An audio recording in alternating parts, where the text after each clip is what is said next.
সুপ্রিয় সুধী, আসসালামু আলাইকুম। পথের স্বাদের আরেকটি ভিডিওতে আপনাদের স্বাগতম। দর্শক বন্ধুরা, আজকে মাঠে এসে আমার মনটা অনেক খারাপ হয়ে গেল। কেন জানেন? আমি এখন দাঁড়িয়ে আছি একটি আলুর জমির পাশে, যেখানে আলু আবাদ করা হচ্ছে। দেখছেন যে এই পাশটাতে আলুটা কি সুন্দর হয়ে আছে, খুবই সুন্দর। মানে এই আলুটির কিন্তু ফলন হবে, অত্যাধিক ফলন হবে। কিন্তু আমার এই পাশটায় দেখছেন এই আলুটি একেবারে মানে প্রায় নষ্টের দিকে। মানে এই জমিটা আর ওই জমিটা আর এই জমিটা কিন্তু একই জমি। এই পাশেও ভালো ফলন, ওই পাশেও ভালো ফলন, কিন্তু মাঝখানে দেখুন একেবারে নষ্ট হয়ে গেছে।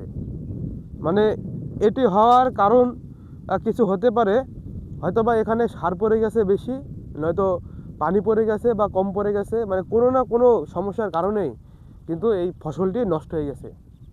এই কৃষকটি এখন মনে করেন যে এই মৌসুমটা এই মৌসুমটায় কৃষকটির কিন্তু এইটুক জমির পুরো আবাদি নষ্ট। মানে তার ধরেন জীবনের একটি আশা ছিল যে পুরো আলুর জমিটাতে আলু হবে, সে বিক্রি করে সে লাভবান হবে, কিন্তু সে কিন্তু হতে পারলো না। তার এখানে যে লস হয়েছে, এই লসটি সে মানে পূরণ করতে তার ধরেন এই মৌসুমে জান বেরিয়ে যাবে। দর্শক বন্ধুরা, ভিডিওতে লাইক দিবেন এবং শেয়ার করে দিবেন। আসসালামু আলাইকুম।